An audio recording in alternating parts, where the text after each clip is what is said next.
महर्षि वशिष्ठ कितने क्षमाशील थे, एक और उदाहरण मैं देना चाहता हूं। राजा त्रिशंकु के यज्ञ में आमंत्रण के अवसर पर वशिष्ठ के पुत्र शक्ति और विश्वामित्र में विवाद हो गया। विश्वामित्र ने शक्ति को श्राप दे दिया और उनकी प्रेरणा से रुचिर नाम का एक राक्षस था, इसने शक्ति ऋषि को खा लिया, गटक लिया। महर्षि वशिष्ठ के दूसरे 99 पुत्रों को भी उसने खा डाला। महर्षि वशिष्ठ का एक भी पुत्र नहीं बच सका। किंतु महर्षि वशिष्ठ तो क्षमा की मूर्ति थे। उनका सिद्धांत था कि अपने किए हुए कर्मों का ही फल भोगना पड़ता है। कोई किसी को मारता नहीं, कोई मरता नहीं, सब कुछ अपने कर्मों का प्रतिफल है। ये वशिष्ठ जी ने बताया।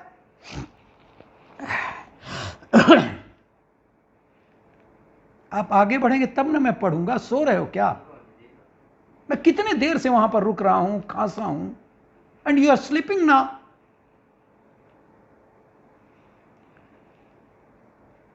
तो वशिष्ठ जी ने बताया कि ये अपने कर्मों का ही परिणाम है, इसलिए महर्षि वशिष्ठ ने विश्वामित्र आदि से बदला नहीं लिया, क्षमा कर दिया। किंतु धर्मप्राण लोग वंश के क्षय को नहीं सह पाते, क्योंकि इससे पितरों का कल्याण नहीं होता। इसलिए महर्षि वशिष्ठ बहुत ही उद्विग्न रहे। माता अरुंधति के शोक की सीमा नहीं थी। उनके सारे पुत्र समाप्त हो चुके थे। उनके पुत्र वधू का नाम था अदृश्यंती। उसके भी दुख की कोई सीमा नहीं थी, कोई यार पार ही नहीं था। उसका तो सर्वस्व ही लुट गया था ना। इस घोर कष्ट में भी कष्ट पहुंचाने वाले के प्रति क्षमा का भाव रखना बहुत बड़ी मानवता है। और मानवता ही मत कहिए, क्षमता भी। महर्षि वशिष्ठ और अरुंधति ने तो प्राणों को त्याग देना चाहा। उनके विचार में आया कि वंश क्षय के बाद उनका जीना उचित नहीं है। उनकी स्थिति को देख करके उनकी पुत्र वधू अपना और अपने सास ससुर के संभाल में लग गई। उस स्थिति को देखकर रो पड़ी होंगी पृथ्वी माता भी। अदृश्यंती ने चरण पकड़कर सास ससुर को मनाते हुए कहा, आपके वंश का अभी क्षय नहीं हुआ है पिताजी, क्योंकि आपका पौत्र मेरे गर्भ में सुरक्षित है। महर्षि वशिष्ठ और माता अरुंधति आश्वस्त हो गए, किंतु शोक और भय से व्यथित पुत्रवधू के कष्ट से वे दोनों फिर रो पड़े। अचानक महर्षि वशिष्ठ के कानों में वेद की ऋचाओं की ध्वनि आने लगी। वह स्वर बहुत ही स्पष्ट और मधुर था। वशिष्ठ जी सोचने लगे कि वेदों की इन ऋचाओं का जो ध्वनि है वो पुत्र शक्ति की तरह से कौन है जो उच्चारण कर रहा है। इसी बीच भगवान विष्णु प्रकट हो गए। उन्होंने महर्षि वशिष्ठ को समझाते हुए कहा, वह तुम्हारे पुत्र के मुख से यह मधुर ऋचाएं निकल रही हैं। तुम्हारा वंश डूबा नहीं है। शोक छोड़ो वशिष्ठ, तुम्हारा यह पुत्र सदाशिव का भक्त होगा और समस्त कुल को तरण तारण कर देगा। इतना कहकर भगवान विष्णु अंतर्धान हो गए। महर्षि वशिष्ठ के इसी पौत्र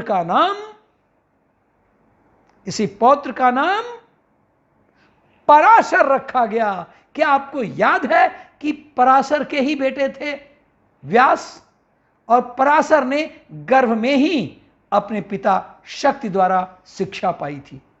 पृथ्वी पर आने के बाद बच्चे के दृष्टि से अपनी माता को दुखी देखा। उसने पूछा, मां, अपने सौभाग्य सूचक आभूषण आपने शरीर से कैसे हटा दिया? आप सोचिए कि वो विद्वता में निष्णात था, लेकिन बालक था। माता अपना दुख सुनाकर पुत्र के कोमल हृदय को नहीं चाहती थी दुखाना, चुप रह गई, नहीं कुछ बोली। बच्चे ने फिर आग्रह किया, मां मेरे पिताजी कहां हैं? इतना सुनते ही बच्चे की मां अदृश्यंती के धीरज का बांध टूट गया, फूट फूट कर रोने लगी, कहने लगी तुम्हारे पिता को राक्षस खा गया। इतना कह करके वो मूर्छित होकर के पृथ्वी पर गिर पड़ी। इस दुख भरी स्थिति में महर्षि वशिष्ठ भी बेहोश होकर गिर पड़े। यह करुण दृश्य देखकर उस तेजस्वी बच्चे से रहा नहीं गया, जिस कांड से उसके बूढ़े दादा दादी एवं माता मूर्छित हो गए। उस कांड पर बच्चे का क्रोधित हो जाना कितना स्वाभाविक था, और वो साधारण बालक नहीं था। वह आश्रम वासियों से सब समाचार सुनकर सारे विश्व को ही जला देने के लिए तैयार हो गया। ऋषि पराशर ने भगवान शंकर की अर्चना कर शक्ति प्राप्त कर ली, और तब पराशर विश्व संहार की योजना बना ले गए। वशिष्ठ ने उन्हें बहुत समझाया, पुत्र तुम्हारे एक क्रोध स्वाभाविक है, किंतु विश्व के विनाश की योजना यह नहीं सही है। छोड़ दो इस प्रण को, इस प्रतिज्ञा को, इस सोच को। यह बात बालक की समझ में आ गई, किंतु राक्षसों से उसका क्रोध नहीं हटा। उसने राक्षस सत्र प्रारंभ कर दिया, और मंत्र की शक्ति से सारे राक्षस अग्नि में गिर गिर कर भस्म होने लगे। तब महर्षि वशिष्ठ ने फिर पराशर के पास पहुंचे, समझाया, बेटा अधिक क्रोध इतना भी मत करो, इसे छोड़ दो। कोई किसी को हानि नहीं पहुंचा सकता, सब अपने किए के अनुसार ही हानि प्राप्त होती है। अतः किसी पर क्रोध करना अच्छा नहीं है। निर्दोष राक्षसों को जलाना बंद कर दो, इसमें कोई हित नहीं है। और आज से यह अपना सत्र, जो राक्षसों के मारने के लिए तुमने सत्र शुरू किया है, इसे समाप्त कर दो। सज्जनों का काम क्षमा करना होता है। पराशर ने अपने पितामह का आदर कर उस सत्र को समाप्त कर दिया। इस घटना से राक्षसों के आदि कुल पुरुष महर्षि पुलस्त्य बहुत ही प्रभावित हुए।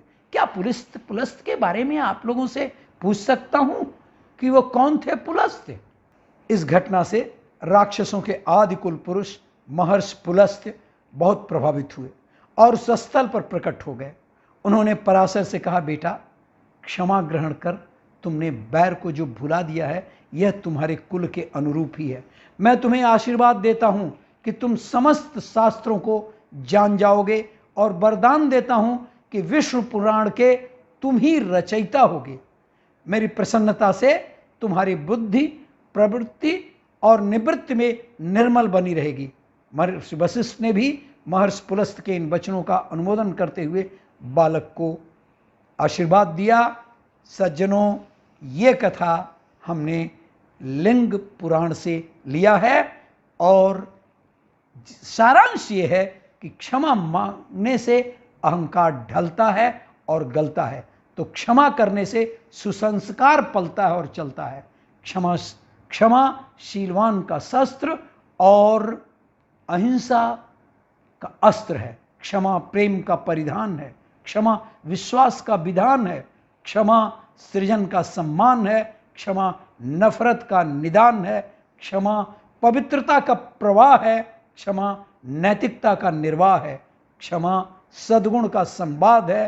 क्षमा अहिंसा का अनुवाद है। क्षमा दिलेरी के दीपक में दया की ज्योति है। क्षमा अहिंसा की अंगूठी में मानवता का मोती है।